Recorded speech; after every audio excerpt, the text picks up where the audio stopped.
Les estaba mencionando, jóvenes, esto de acá. La clase de día ya se refiere a protozoarios, o mejor dicho, a helmintos emergentes, ¿no? Y como tal, a ver, vamos a ver, dijo el ciego. Ah, Ya, helmintos emergentes. Los helmintos o gusanos que parasitan el intestino humano son importantes agentes de morbilidad y causa de mortalidad en amplias poblaciones de diversas regiones del planeta. Este claro impacto de los helmintos sobre la salud de la población y de los individuos queda muchas veces enmascarado por las dificultades diagnósticas dadas por la inespecificidad de los síntomas o la carencia de laboratorios adecuados, por las cargas parasitarias bajas sin expresión clínica o por las dificultades para la consulta médica oportuna por parte del afectado.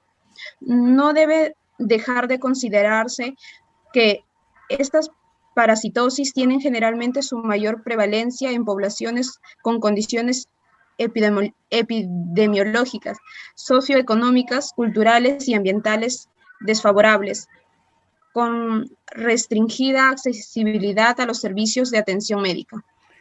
muy bien, muchas gracias, Karen. Se le agradece su participación. Como ustedes pueden observar, jóvenes, si nosotros comparamos a los protozoarios con los helmintos, les pregunto, ¿quiénes son más agresivos? ¿Alguien me puede decir? Comparando la infección de protozoarios con helmintos, ¿cuál de estos dos es el más agresivo?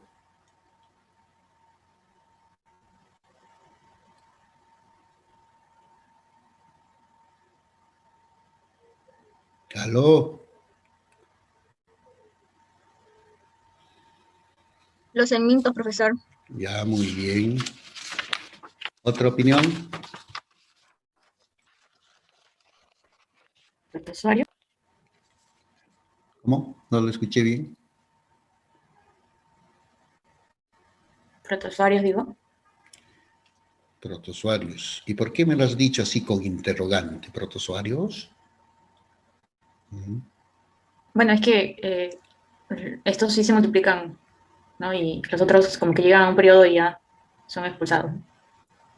Creo. ¿Crees? Muy bien. Fíjense, pues, jóvenes. De acuerdo a la lectura, pensé que se iban a dar cuenta, pero parece que no. Porque dice que estos helmintos, a comparación de los otros, dice muchas veces queda enmascarado y por la inespecificidad de los síntomas acá.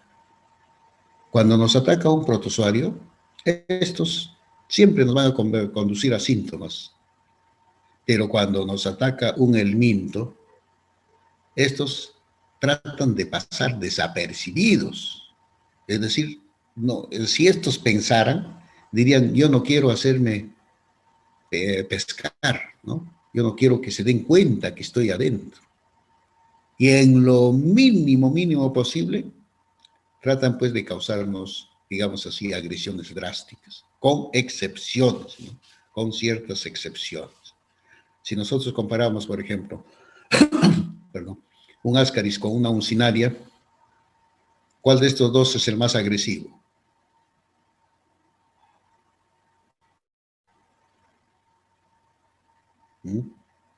Ascaris tiene 30 centímetros en promedio. La uncinaria tiene 1 centímetro en promedio. ¿Cuál de estos dos es el más agresivo? Debería ser la uncinaria por el tamaño. Por el tamaño. O sea, se reproducen más, hay más cantidad en un espacio. Ya. Muy bien, Roger. ¿Otra participación?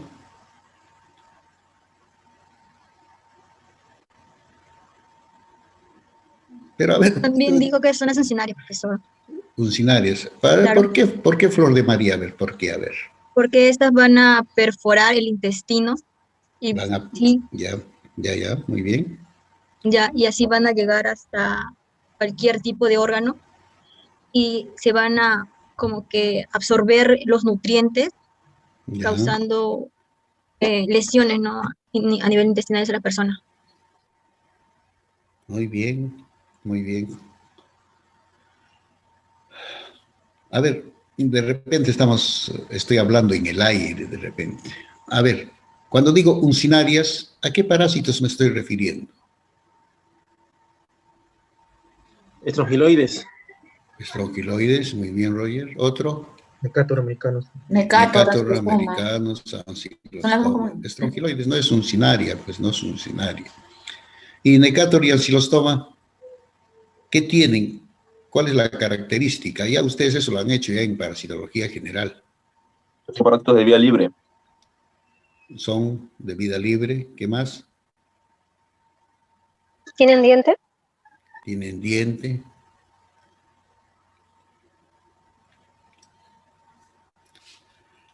Fíjense, jóvenes, las uncinarias, en su cápsula bucal, pues, como dice su compañera, una de ellas, ancilostoma, tiene dientes. Necator tiene placas, láminas cortantes. Ascaris no tiene nada. No tiene nada, solamente tiene 3 labios, nada más. Entonces, debido a la presencia de esas estructuras en las uncinarias, estas pues nos van a causar lesión fuerte a nivel de la mucosa intestinal, ¿no? Entonces, estos van a destruir, van a destrozar nuestra mucosa intestinal con esas estructuras, sea mordiendo, sea cortando las vellosidades intestinales. ¿Cuál es la intención de eso? Que esa persona sangre. Ellos destrozan eso para encontrar vasos sanguíneos libres, dañados, y comienzan a succionar sangre. Estos son hematófagos. ¿Ya? En cambio, Ascaris, ¿qué hace? Simplemente compite con nosotros por nuestros nutrientes en la luz del intestino delgado, porque estos ni siquiera se adhieren a la mucosa intestinal, están contracorriente. ¿Mm? Eso es. Entonces, ¿cuál es el más agresivo? Ascaris o las uncinarias.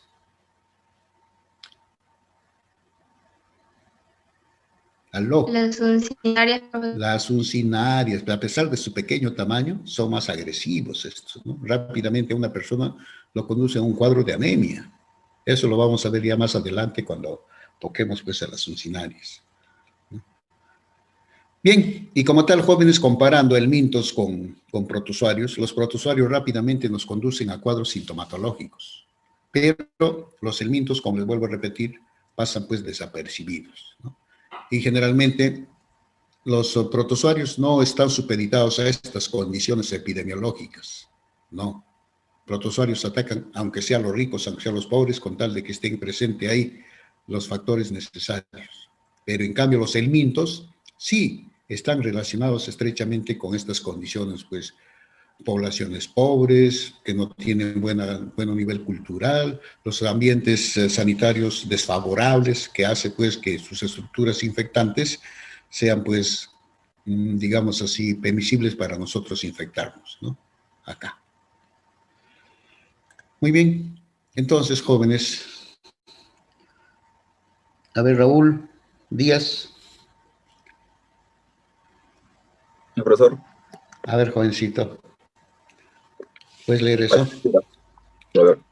En 1876, Lewis Norman, un médico adscrito al Hospital Naval Saint-Mandrier de Toulon, Francia, investigó a un grupo de soldados repatriados de la Indochina, quienes padecían de diarrea grave, y en las heces de los afectados se encontraban las larvas móviles del parásito hoy conocido como Strongyloides stercolaris. Aunque más de 50 especies de Strongyloides han sido reportados como infectantes para el ser humano, solo 2 son considerados significativos para la salud humana: Strongyloides stercolaris y Strongyloides fuelleborni.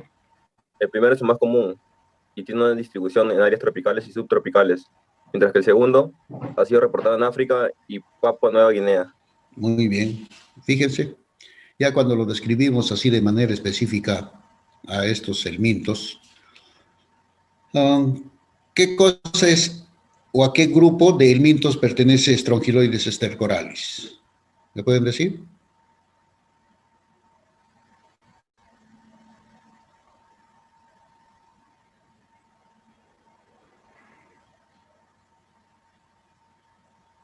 ¿Qué grupo en la clasificación?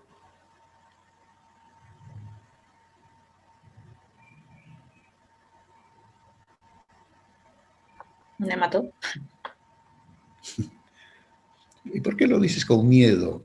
Dilo casi Es con que usted da miedo, firmeza. profe, porque siempre se Usted da burla miedo, cuando digo que decimos algo mal.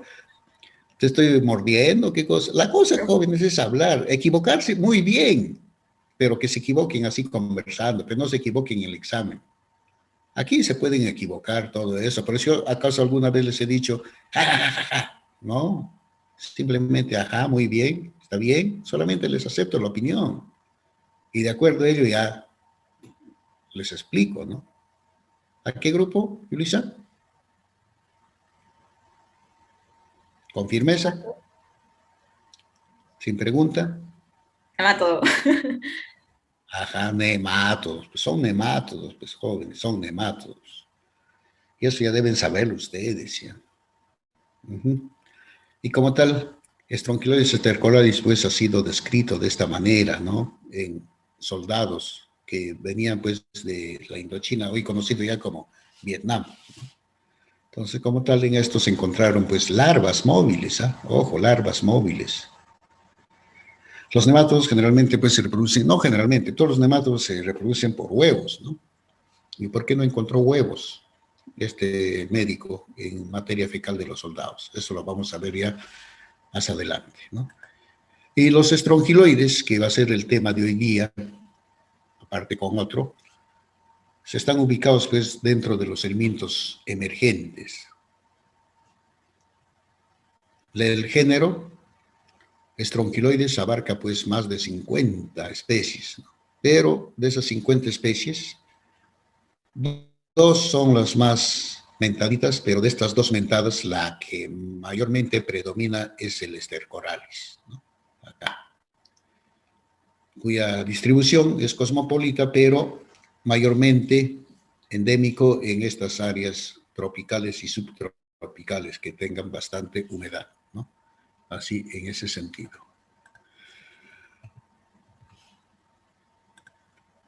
Bien, y aquí tenemos las dos estructuras conformantes del ciclo vital o biológico de Strongyloides stercoralis. Una larva filariforme y una larva rhabditiforme o rhabditoide. ¿Cuál de estas dos es la parásita? Filariforme, Filariforme. ¿Por qué? A ver, ¿por qué será, hijita? Tu porque opinión. incrusta como Dime, dime, dime. la hembra parasita y se incrusta en el pie del hombre, de mi garganta. Ya. ¿Me escucha, profesor? Sí, te escuché, pero un poquito entrecortada te estoy escuchando. Sí, es que estoy con la garganta. Ya. A ver, otra opinión, jóvenes. Su compañera dice que la filariforme es la parásita. Les pregunto por qué. O de repente alguien me dice que la rhabditoide es la parásita.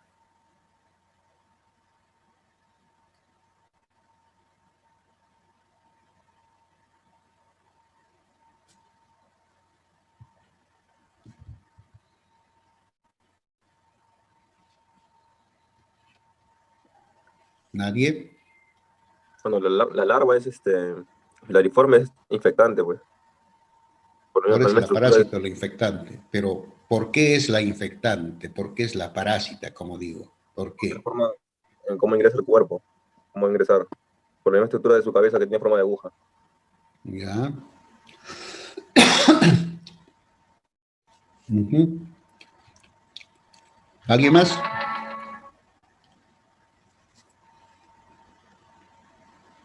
¿Alguien más me puede decir por qué?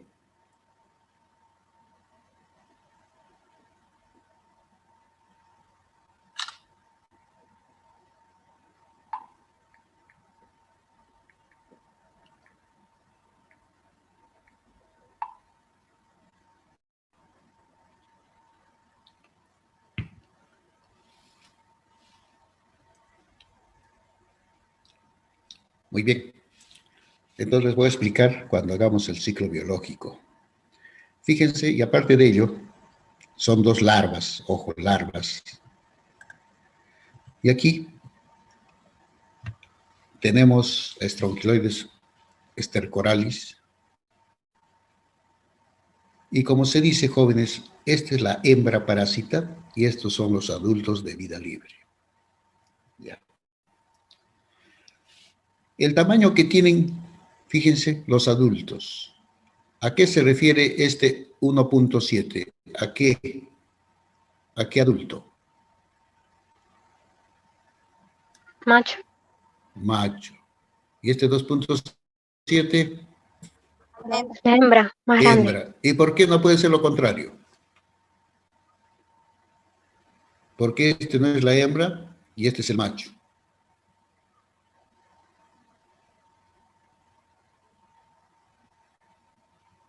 ¿Cómo saben ustedes que este es el macho y este es la hembra? Y yo les digo, ¿por qué no es al contrario? Por la morfología que presenta la hembra. Por la morfología. Por el tamaño. Bueno, Pues casi todos en todos los parásitos, las hembras son de mayor tamaño que los machos. es menos tamaño que los machos, obvio, ¿no? Mayor Entonces, tamaño las hembras. ¿cómo? Mayor tamaño. Dije Mayor tamaño. No es en todos los parásitos, jóvenes. No, en Fíjense, algunos, dije que en no algunos. en todos. Ya. Miren, jóvenes, cuando hablamos de las características de los nemátodos, a diferencia de los tremátodos y céstodos, son dioicos, es decir, están separados, machos y hembras, ¿no? De forma independiente. En cambio, en los céstodos y en la mayoría de los tremátodos son hermafroditas. Pero otra característica de los nemátodos es de que aparte de ser dioicos, hay dimorfismo sexual. Dimorfismo sexual. ¿Eso qué significa? De que las hembras son más grandes que los machos. Entonces, ustedes en ese concepto ya deben saber cuando ven estas medidas y están separadas por una línea, o sea, por un guión. Entonces, el de menor tamaño, obvio que tiene que ser el macho, y el de mayor tamaño, la hembra.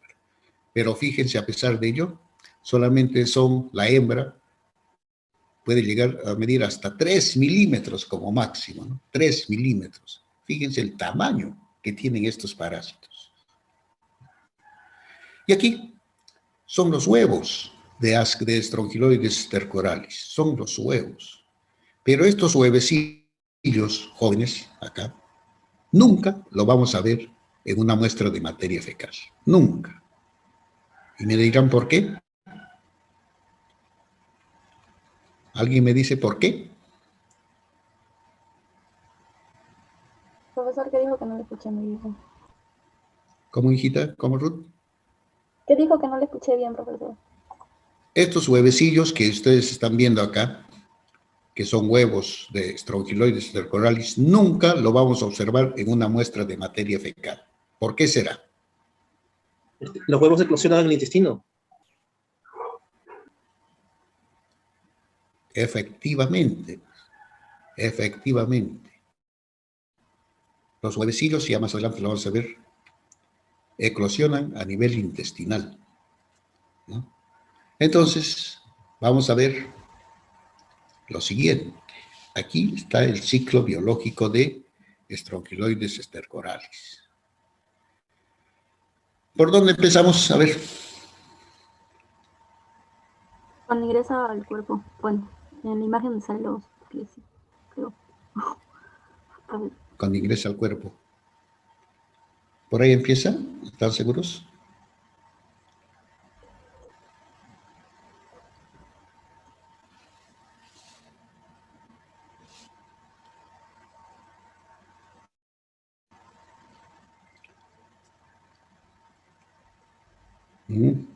¿Por dónde? Cuando Por ese cuadradito. Claro, pues esta es la persona infectada o parasitada desde que sale el parásito, ¿no? Desde ahí. ¿Y con qué sale el parásito? Con la materia fecal. fecal. Con la materia fecal. Muy bien. Fíjense que la hembra parásita, que está acá, ahí está, en el intestino delgado, esta hembra parásita va a colocar sus huevecillos.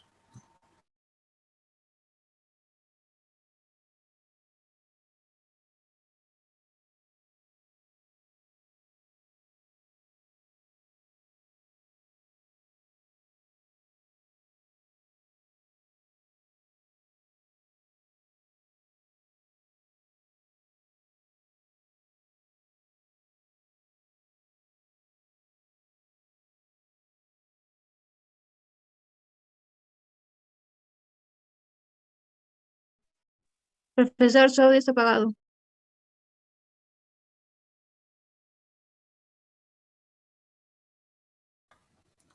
Ahora sí me están escuchando. Se me fue el internet. Ahora sí, ¿están viendo? Sí, profe. Sí. Ya. Entonces, jóvenes, la hembra se entierra, en otras palabras, se entierra en la mucosa intestinal. Y hay oviposita, es decir, coloca sus huevos dentro de la mucosa intestinal. Vamos a verlo acá.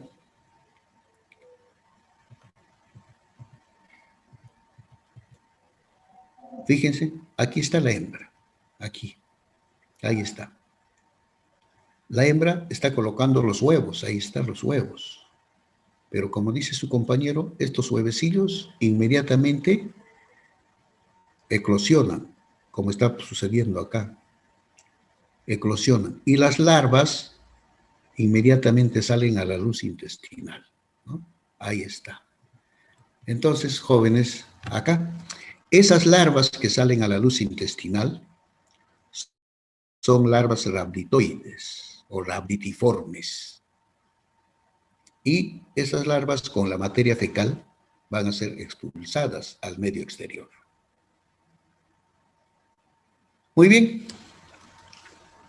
Esa es la razón, jóvenes, por las cuales en una muestra de materia fecal nunca vamos a encontrar los huevecillos de este parásito.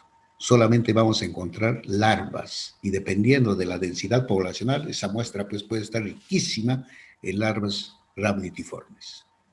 Ahora, esa larva rhabditoide o rhabditiforme que sale aquí al medio ambiente con la materia fecal puede seguir dos vías en cuanto se refiere a su ciclo biológico. Vamos a ver acá. Fíjense, la larva, aquí está la larva rhabditiforme con la materia fecal. Estas son las larvas. El primer tipo o la primera forma de ciclo de vida que va a ser, inmediatamente esta larva se convierte en larva filariforme. Ahí está. Rhabditiforme, filariforme. Y esta larva filariforme, que es la parásita, inmediatamente perfora nuestra piel y nos infecta. Fíjense, este es el ciclo directo. Este es el ciclo directo de estrongiloides, ¿no? Sale como larva rhabditiforme, se convierte en filariforme y fuacatán. Nos infecta y llega pues al interior, a los conductos sanguíneos. Ahí está. La segunda forma de cómo puede cumplir con su ciclo biológico es esta. Ahí está la larva rhabditiforme. Aquí estas larvas rhabditoides se pueden convertir o se van a convertir en adultos machos o en adultos hembras. Aquí. Entonces, en el suelo, estos adultos, por eso anteriormente les decía, adultos libres, ahí está. En el suelo, estos adultos van a fecundar, el adulto va a fecundar a la hembra y la hembra va a colocar sus huevecillos en el suelo, en el suelo. Y como consecuencia van a salir las larvas rhabditoides. Estas larvas rhabditoides pueden seguir con este ciclo de convertirse en adultos machos y hembras, fecundar, colocar su huevecillo en la hembra y así seguir como de vida libre.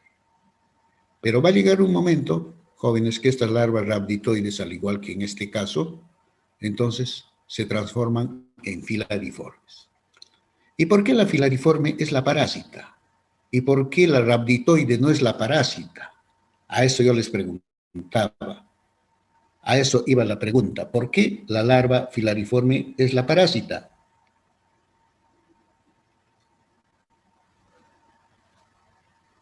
¿Alguien? De acuerdo a lo que le he explicado, y es fácil de darse cuenta. ¿Por qué la fase adulta? No, la fase adulta no es filariforme, estos son los adultos. Estas larvas, aquí una larva y aquí otra larva, ¿no? La rhabditoide, la filariforme. Porque atraviesa la piel. No. Ya su compañero dijo de que ahí tiene unos estiletes especiales para que perfore la piel, ¿no? Pero no por eso es la parásita. Porque surge a partir de la larva rhabditoide, ¿no? Y luego Claro, se vuelve de la inmediatamente rhabditoide se transforma en filariforme. Y esta ya no puede seguir este ciclo de vida, por ejemplo, esto de acá. Esta filariforme en la vida ya se va a convertir en macho o en hembra. Solamente lo que lo hace es el rhabditoide, nada más. ¿Por qué la filariforme no? ¿Y por qué ya se convierte en parásita, en infectante, como se dice?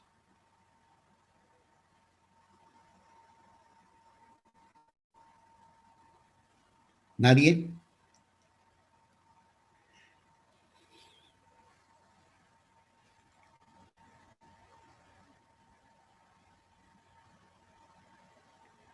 Porque estas larvas rhabditoides jóvenes, estas de acá, estas, como les digo, son organismos, son larvas de vida libre. Entonces, estas se alimentan de la materia orgánica que está en el suelo. No le hace daño a nadie. En cambio, cuando se convierte en filariforme, estas ya no pueden alimentarse de la materia orgánica que está acá. Ya no. Son incapaces ya de tener ese tipo de vida libre, razón por las cuales obligatoriamente ya tienen que buscar a su hospedero, ¿no? Y el hospedero tenemos que ser nosotros, ahí está, el pie. Cuando la persona anda descalzo por esos lugares húmedos, ojo, como les decía, tienen que ser lugares húmedos, donde haya humedad, no necesariamente agua, ¿no? Sino que esos lugares, los tropicales, subtropicales, pues tienen constantemente el suelo húmedo, ¿no? Entonces, estas larvas, y favorecidas por la deambulación sin calzado, entonces van a permitir pues, que nos perforen, así que que ingresen a través de nuestra piel. Ingresan por la piel, al igual que en el primer caso, llegan a la sangre y listo, ¿no? Muy bien, son dos formas. Falta la tercera forma, que más adelante lo vamos a ver. Entonces, jóvenes, vamos a seguir aquí con este modelo general. Ya ingresó por la piel, ahí está. Y va a seguir por la sangre, se disemina juntamente por los conductos sanguíneos por todo nuestro cuerpo. ¿Cómo se llama ese ciclo? De luz. El ciclo de luz, ¿no? El ciclo, a través de ese ciclo de luz va a pasar por diferentes órganos, pues tal como primero el hígado, corazón, pulmones, ¿no? Ahí están. Y vamos a ver, jóvenes, paulatinamente, cuando llegan a los pulmones, estas larvitas, fíjense, a nivel de los alvéolos pulmonares se van a ubicar acá. Fíjense, ahí están las larvitas, ¿no? Las larvas. Y a medida que van avanzando, estas larvas, como todo nemátodo, va mudando, ¿no? Larva 1, larva 2, larva 3, ¿no? Acá. Entonces, estas larvitas, estando aquí en los alvéolos, van a aumentar de tamaño y por lo tanto van a inmigrar, ¿no? A los bronquiolos, de a los bronquios, a la tráquea y finalmente pues a la laringe, ¿no? Y a través de la glotis, entonces de la laringe va a pasar a la faringe y llega al esófago. Aquí en el esófago, aquí en esta parte del esófago, ya están prácticamente adultos, tanto macho como hembra. Y como tal, jóvenes, aquí en este lugar, en esto de acá y hasta llegar al intestino, el macho tiene la única oportunidad, mejor dicho, la primera y última vez de fecundar a la hembra. Si fecunda a la hembra, muy bien, ya feliz de la vida, se va. Si no fecunda a la hembra, triste su vida, igualmente se va. Pero ojo, a la hembra no le interesa si está o no está el macho, porque estas hembras, a diferencia de otras hembras de nemátodos, esta hembra es partenogénica. ¿Qué significa ese término de partenogénico? El término partenogénico, ¿qué significa? A ver, Que pueden, busquen, jóvenes. Busquen, que pueden adivinen. formar, profesor, que Pueden pueden formar. formar sus propios huevos u ovecillas. Claro. Esta hembra no necesita de macho para formar sus huevecillos. A ese término o a esa forma de ellas mismas formar sus huevecillos se llama pues un tipo de reproducción partenogénico, ¿no? Esto es. Bien, entonces, ¿y por qué? Digo, la primera y última vez. ¿Por qué en el intestino delgado no puede fecundar a la hembra? Si van a estar aquí en el intestino delgado todo eso. Porque, jóvenes, el macho no tiene esa capacidad de ingresar a la mucosa intestinal, al igual que la hembra. El macho simplemente va a ser arrastrado, sin necesidad, sin capacidad de poder adherirse a la mucosa e ingresar, ¿no? El macho es incapaz de eso y simplemente por movimiento peristáltico sigue, llega, blau, chao, ¿no? La única que se queda es la hembra. Y como tal, jóvenes, y estábamos viendo acá, ahí está eso de ahí. Entonces la hembra va a llegar al intestino delgado y comienza pues, aquí se entierra, como dice, aquí están las vellosidades intestinales, ingresa al interior de esas vellosidades y ahí se queda. Y comienza a ovipositar. Si en buena manera ha sido fecundada por el macho, no hay problema. Si no, ella misma tiene la capacidad de formar sus propios huevecillos. Los coloca acá y estos huevecillos salen las larvas que son filariformes, o mejor dicho, rhabditoides acá. Y listo. Y estas larvas rhabditoides van a seguir todo este curso y finalmente pues van a salir juntamente con la materia fecal por el ano. Y aquí viene la tercera forma de cumplir con su ciclo biológico, Strongyloides stercoralis. Fíjense, estas larvas rhabditoides que están en el intestino delgado no van a ser necesario que salgan todavía con la materia fecal hasta acá. Fíjense, en algunos casos estas rhabditoides inmediatamente se convierten en filariformes, como lo habíamos visto acá, ¿no? Rhabditoide, filariforme. Ahí lo habíamos visto. Y aquí, igualito, jóvenes. Rhabditoide se convierte en filariforme y fíjense, inmediatamente infecta acá y sigue su mismo curso, ¿no? A la sangre y nuevamente el ciclo de luz llega al intestino ya en forma de adulto macho o de adulto hembra y va a conseguir con su curso. A este tipo de infección se llama pues autoinfección o simplemente infección interna. Son tres formas que tiene Strongyloides stercoralis para seguir o para conseguir su ciclo biológico. ¿Está claro? Sí, profe. ¿Está bien? Sí, profe. Ya, pero hay 2 estudiantes nomás en plataforma acá, ¿no? A ver, Jordan. ¿Dónde estará Jordan, caramba? Jordan.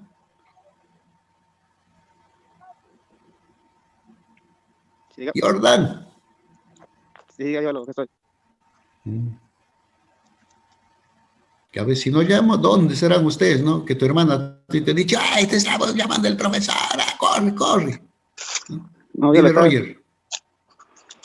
Sí, profesor, una consulta. En ese proceso que se convierte en el intestino, pone huevos, se eclosiona, se convierte Ya. en filariforme, regresa de nuevo al intestino. O sea, ¿cuántas veces puede hacer ese proceso? Uf, un montón de veces, pues. Como les digo, este es el ciclo que no necesita tú ya salir para nosotros infectarnos. Una persona que tiene estronquilosis cervicoralis a nivel intestinal siempre va a permanecer infectada. ¿Por qué? Porque aquí adentro, ¿no? Sin necesidad de salir, se produce pues una parte de su ciclo biológico, ¿no? Así es. Fíjense la capacidad que tienen estos parásitos para hacer eso. Continuamos. Y aquí seguimos, pues fíjense la cantidad, ¿no? Ya, aquí de uno y aquí varias hembras, ya, fíjense. Entonces aquí hay una hiperinfección ya. Es decir, la densidad poblacional de estos adultos parásitos sí está grande. Pero ojo, no están en la luz intestinal, no están aquí dentro. Dentro están. Y nuestro cuerpo pues no es de palo, como se dice siempre. Va a protestar. ¿Por qué? Porque le están agrediendo a estos de acá. Va a protestar. Y como tal, jóvenes, al protestar, lo hace pues a través de una reacción inflamatoria. ¿Y esa reacción inflamatoria en qué se traduce? A ver, ¿qué cosas salen? Eso ya hemos hablado como 100 veces ya, ese término de reacción inflamatoria. ¿Qué salen?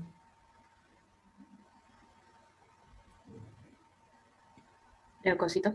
Leucocitos, ¿qué más? EO.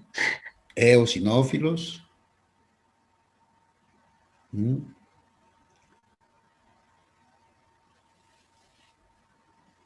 ¿Se pierde agua o no se pierde agua? Sí, también se pierde agua. También se pierde agua, pues agua, jóvenes. Entonces, como esta mucosa está lacerada, está alterada, como se dice, ojo, no está lacerada, sino que aquí adentro es el problema. Entonces, se va a desprender moco casi espeso, pero repleto de aire, es decir, moco, como en otras palabras, espumoso, burbujante, es decir, con burbujas, eso de ahí. Y fue Catán, ojo, este proceso infeccioso patológico que está ejerciendo aquí Strongyloides, generalmente no se evidencia con diarrea, sino que la materia fecal se hace así viscosa entre lo formado y lo diarreico, así tipo mazamorra, así sale. Y la característica que tiene es de que su aspecto, jóvenes, es como si tuviese bastante burbujitas. Burbujitas. Y sale un color medio verdoso. Cuando uno lo ve eso, bueno, pues aquí en Ica va a ser difícil de verlo, pero allá en la sierra y en la selva, yo veo esa materia fecal así, digo, esto tiene tal cosa, y efectivamente lo vemos al microscopio, cualquier cantidad de larvas rhabditoides ahí en la muestra fecal, vivitas y coleando estas. ¿Por qué? Porque estas larvas, si nosotros le echamos Lugol, no le afecta el Lugol, no le afecta, ¿no? Más al contrario, todavía digamos, lo hace contrastable, se tiñe de color así naranjita, porque con solución salina se ve casi transparente. En cambio, con Lugol, ya hay la contrastación ya está más evidente, y qué bonito se ven esas larvas, ¿no? A 10 aumentos lo aumentamos a 40, qué lindo esas larvitas, ¿no? La experiencia que uno tiene de haber trabajado por esos lugares. Acá, eso es lo que ocurre, jóvenes, acá. Esa es la patología, esto es lo que nos causa. ¿Y qué cosa consume aquí adentro? Nuestros nutrientes. Lo que nosotros absorbemos, eso se aprovecha la hembra. Ni siquiera ella compite con otros que están aquí afuera. Ingresa, facatán. Se adueña esta hembra.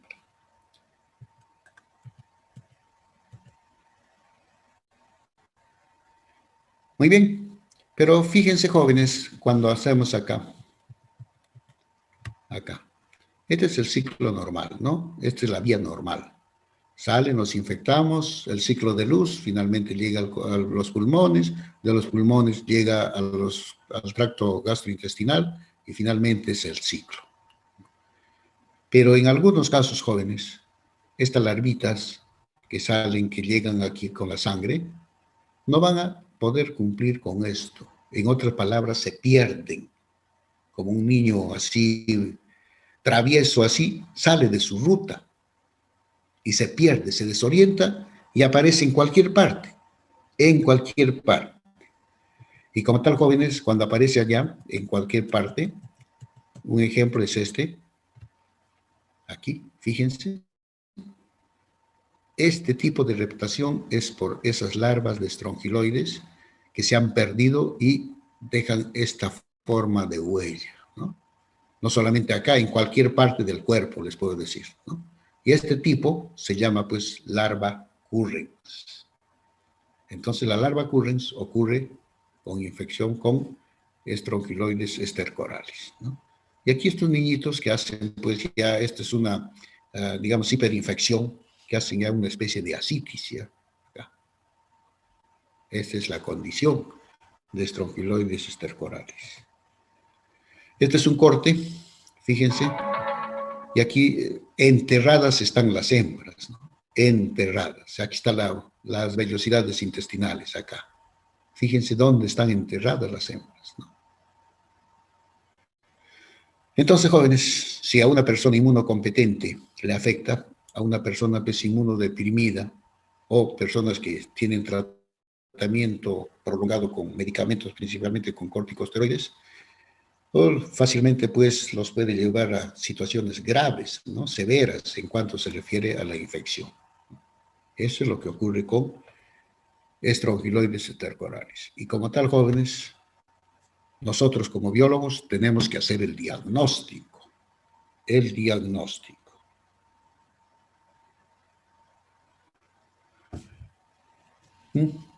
Esto de acá, la prueba de la cuerda o enterotest o cápsula de Bill. Esto mejor lo voy a explicar cuando tratemos de Giardia lamblia. O si quieren, los explico. No hay problema. ¿Qué dicen? Hello. Estos muchachos paran durmiendo, ¿no? ¿Cómo? Explíquelo. Fíjense, el enterotest o cápsula, que es la prueba de la cuerda, utiliza pues una pequeña cápsula metálica, ¿no? Que la parte central tiene un orificio y está cortadito, ¿no? Así, en forma de media luna está. Y adentro es hueco. Pero esta cápsula tiene en un extremo una cuerda. Una cuerda no es babil o nada de esas cosas, sino es una cuerda especial tipo nylon, ¿no? Que es compatible con nuestro organismo. Y esa cuerdita está pues introducida en esa cápsula y sale una puntita. Esto solamente puede hacerlo el médico, nosotros no, porque es una prueba invasiva a la persona. Entonces, ¿qué hace el médico? Esa punta que sobresale, que sale libre, porque esta cápsula, aparte de ser metálica, está cubierta por gelatina, así como cualquier cápsula que nosotros ingerimos, ¿no? Su cobertura es de gelatina, ¿no? Se disuelve y el medicamento está dentro, ¿no? En este caso la gelatina se disuelve y la cápsula está dentro, ¿no? Esa persona se lo traga, pero para eso un extremo de la cuerda, el médico lo pega a nivel de la mejilla de la persona, ¿no? Generalmente niño, ¿no? Muy bien, hace que se trague y esta cápsula a medida que va pasando por esto de acá, a medida que va pasando, se va soltando, es decir, el hilo se va saliendo y por el peso la cápsula va a pasar, ¿cómo se llama este conducto? Estómago, intestino. Madre santa, si no me dicen, ahí sí los cuelgo ya.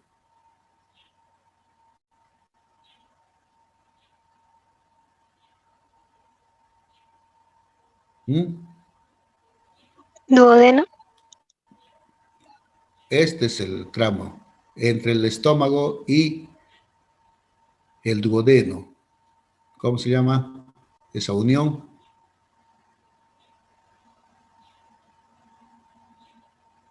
Empieza con P.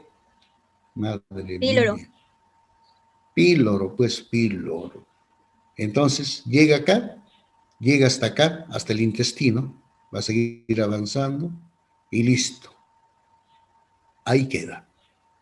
Entonces, lo deja un momento el médico y de la pita que quedó aquí pegada en la mejilla de la persona, lo desprende y comienza a jalar esa cápsula. Comienza a jalar. Y la cápsula, como es así metálica, pero es un metal especial, específico, entonces va a comenzar a ser arrastrado y las vellosidades intestinales van a ser rosadas por esto, ¿no? Así, va a jalar, va a jalar, va a jalar, así. Y la mucosa, etcétera, se va a impregnar en ese orificio que es de media luna. Y ese orificio, esa parte de recta, es pues tipo cuchillita y va a comenzar a jalar, a desprender esto, a raspar, en otras palabras. Entonces, lo jala, jala, jala, hasta que lo saca, ¿no? Esa cápsula, nuevamente lo saca por la boca e inmediatamente al laboratorio.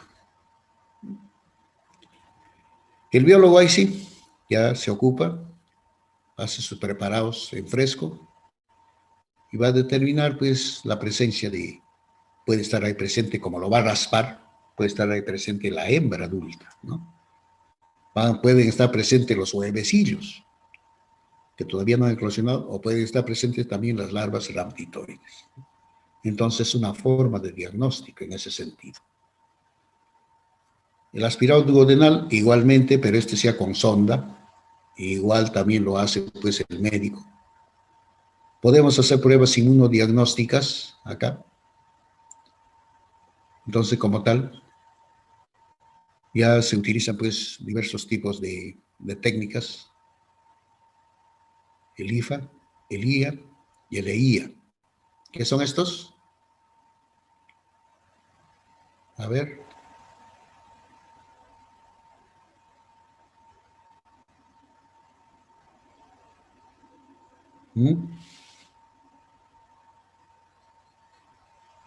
¿Nada? Creo que es para detección semi-cuantitativa de vulnerabilidad. Creo. Cuando es inmunodiagnóstica no es semicuantitativa. ¿Qué ya se olvidaron ya? Simplemente aquí está volteado, ¿eh? Y aparte de ellos, el ELISA, ¿no? Entonces, ¿qué hacemos? Con la ELISA utiliza pues antígenos del parásito humano y con ellos, con estas pruebas tenemos pues una posibilidad del 80-90% con correlación del 50% Profe. positivo. Y dime. No es por no es un test, un kit. Son, ¿No vienen en test, kits? son técnicas, como les digo. El ELISA es un kit, pues. ¿Qué significa ELISA? ELISA, puede ser. Es ensayo de inmunoabsorción ligado a enzimas. Ajá, así. ¿Qué es IFA? No sé. Es una prueba para anticuerpo, pero... ¿Qué es el HAI? Hemaglutinación indirecta. ¿Qué es el EIA? Así no recuerdo. Enzima inmunoanálisis. El A, ¿qué cosa significa? Es ASAI. ¿Qué significa ASAI?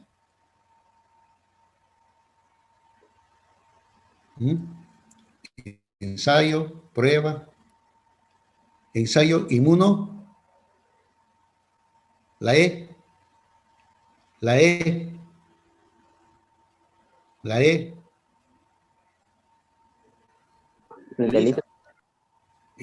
La E de esto y la E de esto, ¿qué significan? Madre santa. Enzima. Claro, inmunoenzimático, pues. ¿Por qué son así? Y como siempre, jóvenes, en la materia fecal, Si nosotros queremos verlos así en forma directa, en examen fresco, tienen que ser pues de varias muestras, ¿no? Es decir, en 2, 3 días, hasta 4 días, muestras seriadas para poder tener la posibilidad, ¿no? Ya si no tenemos estas pruebas inmunodiagnósticas, ¿esto por qué? Porque nuestra única opción solamente va a ser pues encontrar larvas rhabditoides en esa muestra, ¿no? Y en ocasiones biopsias, bueno, ya es cuestión médica, con esto mismo, hacen biopsias y determinan pues el ingreso o la presencia de la hembra ahí en el interior, ¿no? Fíjense, aquí hay otra, la técnica del embudo de Birman. Esta es la prueba de Birman, es decir, de la sedimentación espontánea. ¿En qué consiste? En un vaso cónico nosotros colocamos pues agua temperada a 37 grados y la materia fecal lo colocamos en una gasa y esa gasa en un coladorcito y ese colador hacemos que entre en contacto con el agua que está temperada. Estos tienen un termotropismo, las larvas. Se dirigen a ese lugarcito calientito, ¿no? Y ese lugarcito calientito pues es el agua. Y llegan al agua y mala suerte para estas chicas, porque son las larvas, son malas nadadoras. Y por gravedad se van al fondo, ¿no? Un tiempo se deja eso, se quita el colador, se decanta el sobrenadante y con ese sedimento trabajamos, ¿no? Con una pipeta Pasteur obtenemos una pequeña porción, una licuota de ese sedimento entre lámina y laminilla y ahí lo vamos a ver a las larvas danzando. Ese es el método de Birman o de sedimentación espontánea, ¿no? Esto ya directamente con microscopía de disección, ya siempre hemos visto esto. Frotis directo de heces, tinción de yodo, como les digo, el yodo Lugol o suero fisiológico, el Lugol ya no le va a hacer efecto, siempre van a estar después métodos de concentración con acetato de etilformalina. Se puede hacer cultivos en papel filtro de Arada mori, es característico para estas larvitas. Y cultivos pues sin agar nutriente, ¿no? Cambio estos cultivos ya se refiere a cuestiones ya de investigación epidemiológica de variedades de estrongiloides, acá. El uso de estas pruebas y la microscopía de los frotis fecales dependerá de la disponibilidad local de los recursos y la pericia de quien los ejecute, ¿no? Teniendo en cuenta todo esto, como les digo, esas pruebas de la cuerda, todo eso, la disección, la biopsia, generalmente lo hace el médico, ¿no? Pero lo que a nosotros nos importa, si nosotros queremos demostrar la presencia de este parásito, el examen seriado de materia fecal, ¿no? Eso es lo más importante. Bien, ¿hasta aquí alguna pregunta?